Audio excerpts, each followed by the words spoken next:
Pessoal, tudo bem? Esse vídeo é apenas uma introdução breve sobre o que nós discutiremos na aula a seguir. Hoje a gente vai falar um pouco sobre como se dá o processamento inicial de materiais biológicos que são destinados ao setor de microbiologia, bacteriologia, certo? Então hoje a gente vai entender um pouco, introduzir um pouco esse assunto e falar a respeito da fase pré-analítica, né? Que é uma das fases mais importantes quando a gente fala da análise microbiológica, das análises clínicas, né? Então a gente entende que para que haja uma qualidade do laudo final, é necessário haver uma padronização dos procedimentos pré-analíticos, incluindo a coleta de amostras, certo? Para que lá na frente a gente consiga realizar de forma adequada um isolamento bacteriano e, consequentemente, para que a gente tenha um laudo final de qualidade. Então, a gente vai falar um pouco a respeito do processamento inicial das amostras, introduzindo o assunto com esse vídeo, e na nossa aula a gente vai discutir de maneiras mais específicas como se dá o processamento de cada tipo de material. Para que vocês lembrem, né, o laudo final é uma construção de todo um conjunto de etapas, né? Então a gente sabe que o laudo final, ele na verdade é uma consequência da qualidade da amostra recebida, certo? Portanto, a fase pré-analítica deve seguir uma padronização correta, certo?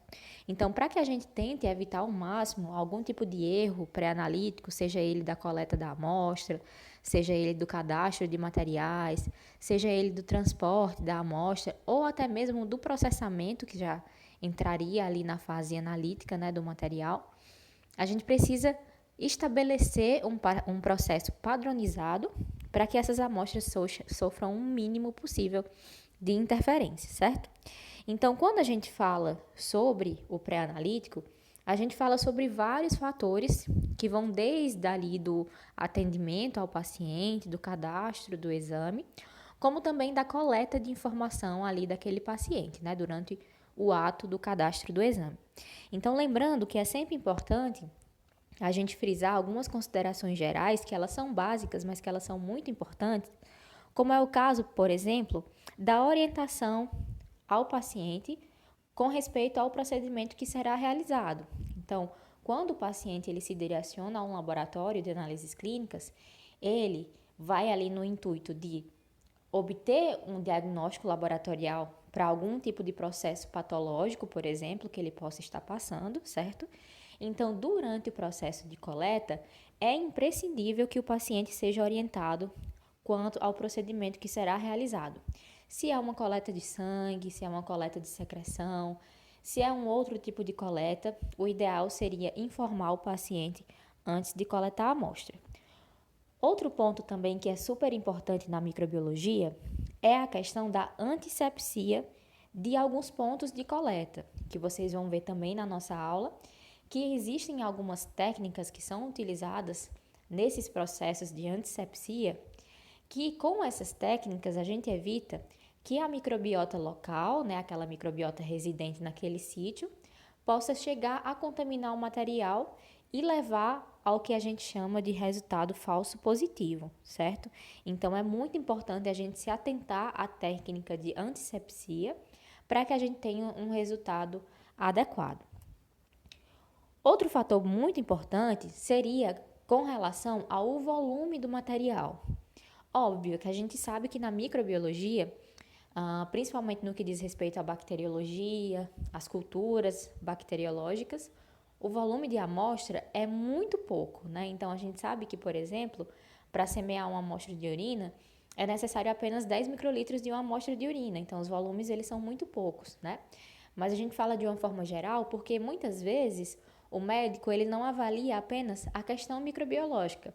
Ele pode avaliar um outro tipo de exame, por exemplo, como é o caso da grande demanda do setor de microbiologia, que seriam as uroculturas, né? Então, sempre que vem uma urocultura, associada a ela, na maioria das vezes, está também um sumário de urina, que seria o exame de urina, que é feito também para diagnosticar outros tipos de processos patológicos, não somente a infecção urinária, certo? Então, a gente precisa estar atento também a essa quantidade suficiente de material, principalmente no que diz respeito a exames relacionados, certo? Outro ponto que é super importante, que a gente acha que a gente não tem nenhuma relação com isso, quando fala a gente, eu falo a gente biomédico, né, o pessoal que trabalha no laboratório, por exemplo, seria quanto ao pedido do exame do paciente, tá? Esse pedido, que geralmente é realizado por um profissional médico, na maioria das vezes, ele precisa estar bastante claro, com o maior número de informações possíveis, certo? Além de conter os dados do paciente, né? Como é o caso, um código de identificação, uma etiqueta, por exemplo, tá? Com relação a esse ponto, né, do pedido do exame, boa parte dos erros que acontecem ali durante o processamento das amostras está justamente nesse fator. Muitas vezes, ao cadastrar um exame, um atendente, por exemplo, não consegue entender a letra do profissional que solicitou o exame, não consegue entender qual foi a hipótese diagnóstica, qual era a suspeita clínica daquele paciente, ou qual era a sintomatologia daquele paciente, ele não conseguiu entender para colocar ali no cadastro de informações, né? Então, desde da solicitação do exame até o momento que a amostra chega no centro de processamento, que a gente chama ali esse conjunto de etapas, seriam os fatores pré-analíticos, a fase pré-analítica, eles são muito importantes para a qualidade do laudo final. Lembrando, pessoal, o ideal é que o paciente não esteja em uso de antibióticos, tá? Eu coloquei aqui até em destaque, em vermelho, porque a gente sabe que o antibiótico é um medicamento que pode sim vir a inibir a cultura bacteriana, uma vez que o alvo desse medicamento é a bactéria, né? Então, não faz sentido o paciente realizar uma cultura, seja ela qual for, pode ser urina, pode ser hemocultura, pode ser cultura de fezes. Então, não faz sentido o paciente realizar uma cultura durante o uso de antibióticos. Então, esse também é um fator pré-analítico extremamente importante quando a gente fala sobre a qualidade dos laudos da bacteriologia, tá? Então, de preferência, o paciente ele não pode estar em uso de antibióticos. E aí, sobre as condições de segurança, né, que a gente sabe que trabalhar com micro, trabalhar com amostra biológica, né, a gente sabe que existe um risco ali grande para a pessoa que está principalmente coletando as amostras, né? Então, a gente precisa sempre tratar o material como material infectante, seja ele qual for, né? Então, é importante que o coletor ou o profissional que realiza a coleta esteja em uso do EPI adequado, certo? Conforme o tipo de risco que aquele material oferece. É imprescindível a limpeza das mãos antes da coleta e também após a coleta, né? A gente sabe que evita alguns tipos de contaminação também, mas lembrando que o procedimento de coleta, ele é feito de luvas, né? Toda amostra, independente de qual ela seja, ela deve ser tratada como patogênica, né? Então, nunca se sabe qual tipo de micro-organismo, seja bactéria, seja vírus, que aquela amostra contém, né? Então, o importante é que você tome todas as medidas necessárias, tá? Lembrando que cada tipo de amostra exige um recipiente adequado à sua coleta, ao seu transporte, ao seu armazenamento, certo? E lembrando que é importante que essas amostras elas venham identificadas com os dados do paciente, certo? E que essas amostras, ao serem coletadas, elas sejam encaminhadas de imediato para o laboratório. Lógico que existem alguns casos em que não é possível encaminhar o material, certo? Logo após a coleta. Então, para esses casos, existem algumas condições de armazenamento e existem também algumas condições de transporte. Então, para esses casos, vocês vão entender quais são os meios de cultura ou meios de conservação e transporte que a gente oferece, se o intuito for isolar uma bactéria daquele material, porque a gente sabe que esses micro-organismos, eles precisam de nutrientes para sobreviver e de uma temperatura e umidade adequada. Então, se você deixa o material após a coleta muito tempo em cima de uma bancada ou a uma temperatura mais elevada, a gente sabe que há uma chance daquele micro-organismo ser inativado, certo? Então, por isso que a gente precisa oferecer algumas condições ideais para a manutenção desse micro-organismo, tá? Então, vocês vão ver ao longo da nossa aula, eu não vou me aprofundar muito, porque a nossa aula vai falar justamente sobre isso, que cada tipo de material destinado à cultura bacteriana vai exigir um tipo de meio, seja ele um meio de transporte, um meio de semeadura, um agar para semeadura, vai exigir um meio adequado, tá? Então, eu coloquei alguns materiais para que vocês relembrassem ou que vocês conhecessem, certo? para que vocês soubessem já, de antemão, que alguns materiais exigem alguns meios específicos, como é o caso da hemocultura que vocês veem aí na tela, tá? Então, a gente sabe que as amostras de hemocultura, elas precisam ser coletadas em frascos adequados a esse tipo de material. Vocês estão vendo aí 3 tipos diferentes de frascos, né? Seriam o da esquerda superior, um frasco de vidro, o da direita superior seriam frascos automatizados de um tipo de equipamento e o do meio de baixo seria um tipo também de frasco automatizado de outro equipamento, né? Então a gente sabe que aí existem diferenças por conta do tipo de metodologia, mas o princípio é o mesmo. Esse frasco ele contém um meio de cultura líquido que vai ser ali adequado ao desenvolvimento da bactéria, caso ela esteja presente na amostra de sangue que foi inoculada no interior desse frasco, tá? Então a gente vai discutir um pouco mais sobre esse processo na nossa aula. Outro material que é super utilizado, principalmente em ambiente hospitalar, para saber se o paciente tem um risco ali de adquirir uma infecção de corrente sanguínea, seriam as culturas de ponta de catéter, né? Que a gente sabe que esses materiais, por ter um contato direto com a pele, seja ele um catéter central, como é mostrado na foto da esquerda, seja ele um catéter periférico, como é mostrado na foto da direita, existe um risco desses materiais serem colonizados por agentes bacterianos e esses agentes bacterianos acabam saindo dali desse local, desse foco de contaminação e acabam caindo na corrente sanguínea do paciente.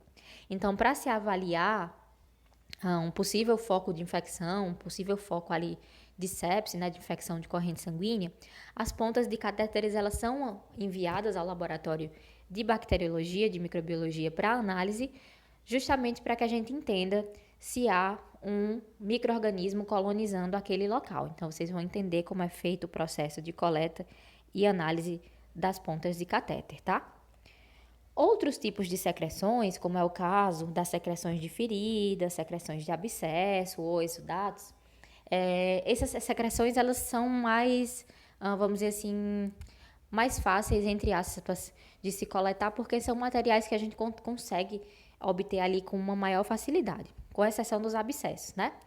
No caso das secreções de ferida, a gente utiliza, de preferência, um tipo de meio de conservação e transporte que é chamado meio Stuart, tá? Que seria esse bastãozinho que vocês estão vendo aí na imagem, junto com o suave seco, tá? Esse meio, que é o meio em gel, esse é um meio que é direcionado ali a conservações de amostras, né? A conservação de amostras, principalmente secreções, tá? Então, esse meio acaba estabilizando o material por um determinado período de tempo, que pode variar ali até 72 horas, se ele tiver refrigerado, ou 24 horas se ele permanecer em temperatura ambiente. Então, para que não haja perca de material, ou para que aquela bactéria presente naquela secreção ela não seja inativada, a gente utiliza o agar Stuart para realizar a coleta dessas secreções, e esse agar ele tem o objetivo de conservar esses materiais até o momento que os materiais chegam no setor de microbiologia. As secreções, como é o caso das secreções de ouvido, secreções oculares também, elas seguem esse mesmo padrão, né? Então, para que você consiga manter elas por um tempo maior até que elas cheguem no centro de processamento, o ideal seria coletar essas amostras também no meio Stuart, que seria o meio em gel, para que essas amostras sejam conservadas. Então, na aula, a gente vai entender como é coletada essa amostra, né? Como são coletadas essas amostras, tá? E a gente vai entender de que forma a gente envia esse material até que ele chegue no laboratório, tá? Mas basicamente o agar Stuart também é utilizado para vários tipos de secreções, como também é o caso das secreções vaginais, das secreções uretrais, mas lembrando sempre que cada tipo de material desses tem um padrão de coleta diferente, que objetiva remover ou pelo menos diminuir o impacto da contaminação que pode ser causada pela flora local, né? Pela microbiota local, tá? Então, o interessante é entender como é que funciona o processo de coleta, para que vocês entendam lá na frente, quando vocês observarem um crescimento, por exemplo, numa secreção vaginal, observarem um crescimento, por exemplo, numa cultura de urina, para que vocês consigam entender se aquele crescimento ele é relevante, né? Ou se aquele crescimento ele não é relevante porque ele pode ser compatível com microbiota, tá? Então vocês vão entender todo esse processo durante a nossa aula. Existem outros materiais que são menos frequentes, mas que também são encaminhados ao setor de microbiologia, bacteriologia. No caso, seria um dos exemplos a amostra de escarro. Lembrando que é muito importante entender que escarro não é a mesma coisa de saliva, né? São dois tipos de materiais diferentes. O escarro, basicamente, ele é utilizado no setor de microbiologia quando se há suspeita de uma infecção pulmonar, seja ela uma pneumonia, seja ela uma tuberculose.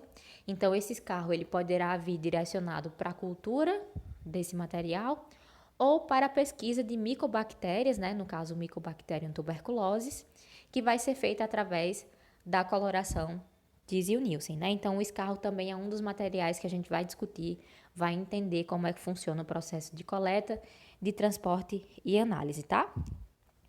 Um outro tipo de secreção que está relacionada ali às vias respiratórias inferiores é o aspirado traqueal, que eu sempre gosto de colocar na aula porque é uma amostra estritamente hospitalar ou de pacientes que têm UTI em casa, mas que é muito interessante porque cada vez mais vem aumentando o número de aspirados traqueais que são enviados ao setor de microbiologia para análise bacteriológica, tá? Então, o objetivo principal da cultura do aspirado traqueal seria justamente tentar isolar, identificar e testar a sensibilidade de alguma bactéria isolada nesse tipo de material que possa ser um agente causador de pneumonia, tá? Então, a relação da bactéria com o aspirado traqueal está diretamente relacionada à infecção que a gente conhece como pneumonia, tá? Então, é um outro tipo de material que a gente vai discutir um pouquinho também na nossa aula. De forma geral, o cultura de urina, né, o exame da cultura de urina, é um exame já mais popular, já que a urina é uma das principais amostras que são coletadas e são enviadas e são trabalhadas na rotina laboratorial, mas a gente vai destacar novamente o processo de coleta da urocultura, porque tanto no sexo feminino como também no sexo masculino, a gente sabe que existem alguns passos importantes que os pacientes devem realizar para que não haja contaminação desse material que possivelmente é estéril, ou pelo menos era para ser estéril, por bactérias da flora local, como é o caso da região vaginal, como é o caso da região do prepúcio masculino, tá? Então, a gente vai relembrar como é que funciona a coleta da amostra de urina e como é que essa amostra ela é processada no laboratório de microbiologia. Falando ainda em urina, a gente sabe que as crianças, né, os bebês recém-nascidos, elas não conseguem muitas vezes, dependendo da idade, ter um controle mictório, né? Ela não consegue ainda falar que vai fazer xixi, ela não consegue sinalizar que vai fazer xixi. Então, a gente sabe que para essas crianças que não têm o controle mictório, é necessário introduzir algumas técnicas que são utilizadas também na análises clínicas para a coleta de amostra de urina, tá? Sendo que das mais conhecidas, né, das mais divulgadas, o saquinho coletor, que é esse que vocês veem aí na foto, é uma das técnicas mais difundidas. E aí vocês vão entender como é que funciona o processo de coleta com esse saquinho coletor, quais são as vantagens de se colher a urina com esse método e quais são as desvantagens de se colher a urina com esse método, tá? Então vocês vão entender como é que é feito o processo de coleta, como é que é feita a interpretação de um resultado de uma coleta proveniente de saquinho coletor e quais seriam as outras alternativas, como é o caso também da punção suprapúbica, que seria aí uma alternativa para que o médico consiga interpretar melhor alguns resultados de cultura de urina infantil. Então, de forma geral, a gente vai falar sobre as uroculturas, direcionando aí para o sexo masculino adulto, para o sexo feminino adulto e também para a faixa etária ali infantil, para que a gente entenda como é que funciona o processo de coleta nessa etapa, tá? Não menos importantes, né, são os pacientes sondados. A gente sabe que a demanda também é crescente com relação ao número desses pacientes, né? Os pacientes vêm apresentando cada vez mais problemas das vias urinárias, problemas renais, né? Então, outro tipo de material que também tem destaque dentro do setor de micro e bacteriologia, seria justamente a urina obtida a partir de sonda urinária, tá? Então, vocês vão entender como é que funciona o processo de coleta a partir da sonda. Eu sei que muita gente tem dúvida, inclusive o pessoal que trabalha com micro, muitas vezes ainda tem dúvida de como coletar a amostra, tá? Como é que se analisa esse tipo de material. E aí a gente vai discutir também um pouco como é que funciona essa questão da coleta proveniente de sonda, tá? Por último, né, seria a amostra também que ali junto com a urina é uma das amostras mais populares, né, no laboratório de análises clínicas, e também não poderia ficar atrás na microbiologia, na bacteriologia, que seria a amostra de fezes. Né? A gente vai relembrar quais são os critérios para a coleta das amostras de fezes, né, principalmente as amostras direcionadas à cultura, né, seria a coprocultura. Qual é o método de conservação que a gente utiliza para esses materiais? Qual é o tempo que a gente leva desde a coleta até a chegada do material no centro de processamento? E quais são as formas de você colher aquela amostra, se é um recipiente, se é um meio de conservação. A gente vai entender que existe um meio de conservação, um agar em gel, um meio em gel, que é específico para a amostra de fezes, que é o que vocês estão vendo aí do lado direito, né? Seria o suave com meio Carrie Blair, perdão. Esse meio Carrie Blair é um meio que é direcionado à coleta de fezes. Então, vocês vão entender de que forma a gente coleta, quanto tempo essas amostras levam até chegar no laboratório de uma forma adequada, tá? Então, vocês conseguem perceber que se a gente consegue cumprir um tempo desde a coleta e uma temperatura de transporte também adequada desde o momento que a amostra é colhida até o momento que ela chega no centro de processamento, tá? A gente consegue, com certeza, garantir a qualidade daquela amostra para que a avaliação seja o mais fidedigna possível, tá? Então, a gente sabe que esses fatores, que é a questão do tempo, da temperatura, da forma de coleta, conservação, eles desempenham uma interferência direta no resultado final da cultura, caso não sejam seguidos os procedimentos adequados, né? Então, vocês vão entender nessa aula de processamento inicial quais são as formas de conservar cada tipo de material, tá?